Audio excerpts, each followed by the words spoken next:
My name is Dr. Rick Seguil. And action. Hey, Jay, this is Kirk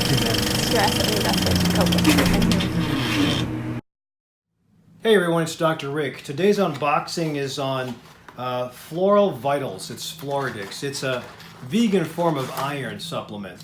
And the idea with being a vegan or vegetarian is that you won't get the iron that you'll get from meat that a carnivore or paleo person or a keto person gets into. So it makes it a little bit challenging to keep up with protein. Also makes it a little challenging to keep up with iron. Now, I checked my sources. I wouldn't have thought it because I was always under the mindset that if you got tanked up with iron when you were a child, which by the way is the number one deficiency in the world, especially with children because they're not getting enough iron in the world. So most likely nowadays, because we supposedly get iron in our cereals, our fortified cereals, and a couple other things in the morning, it's not there. You got too much phytic acid that will really block it. That's from plants. It blocks the absorption of iron in the gut. So again, the vegetarian lifestyle that I'm leaving now, or the vegan lifestyle that I'm diving into for temporary or permanent, I don't know. It's really treating me properly, but it has its challenges, and one of them is not having enough iron. So I was saying, I thought that by going into vegan or vegetarianism with decent iron stores as a previous meat eater, I'd be okay, but I dropped. But unfortunately, I don't have anything to compare to, unless my dad did stuff when I was in my 20s. But I now know that I had iron deficiency. Now, you always worry, is there an ulcer? Is there a bleeding source somewhere? Had my colonoscopy, haven't had an upper GI. I don't think it's necessary. I don't have the symptoms just yet.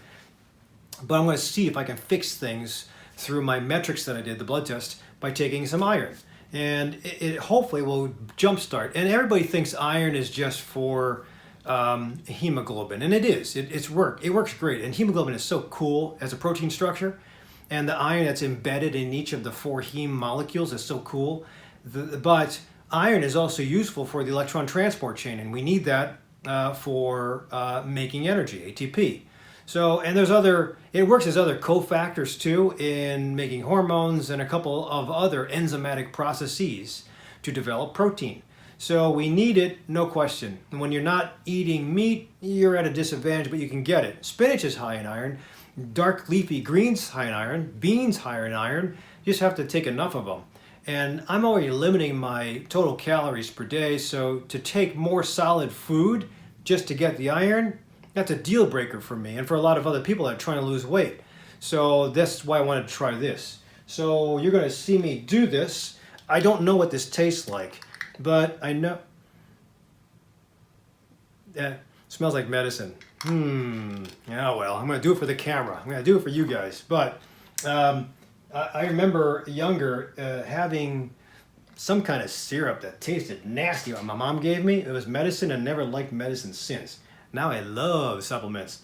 I keep on showing how many pills I take in the morning of my vitamins, and it's a little bit overwhelming to some people. But so here it goes.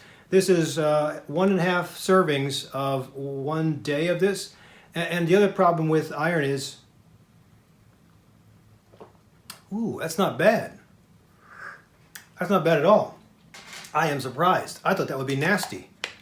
It smells kind of medicine-y. I can do that. We'll have to see. So the other problem with iron is it's such a big molecule that it's notorious for causing constipation when you take it. That's why I don't like ferrous sulfate. This is ferrous gluconate.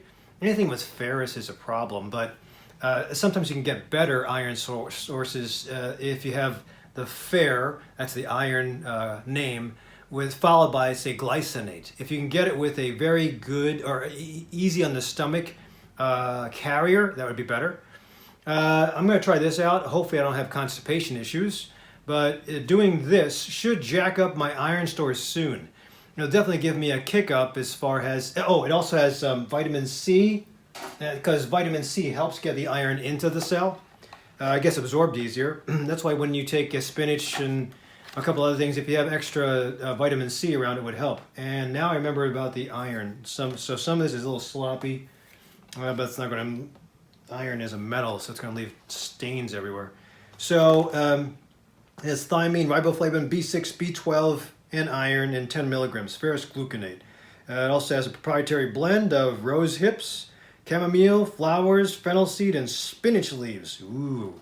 So there is your panel. Hopefully you can see that. And this is the title box. It's also in Spanish, which is pretty good for our Spanish-speaking vegetarians. And that is it. So hopefully this gives you a little bit of a takeaway. I'll be doing a Gaia brand too after I'm finished with this, but that'll probably be in a couple weeks. So whatever you do, try to mix up your macronutrients to get the supplements you can. If you can't get the supplements in food form, go shortcut and take the supplement form. But the supplement form, you have to really be researching and finding out which of the brand companies are healthy. I like Consumer Labs. And which of the brand companies are just crappy. So, and then you can always do reviews online to see if there are side effects. So, thumbs up. We'll have to see. The taste is pretty decent, but we'll watch this over the next couple, and I'll show you my blood test in about 6 weeks.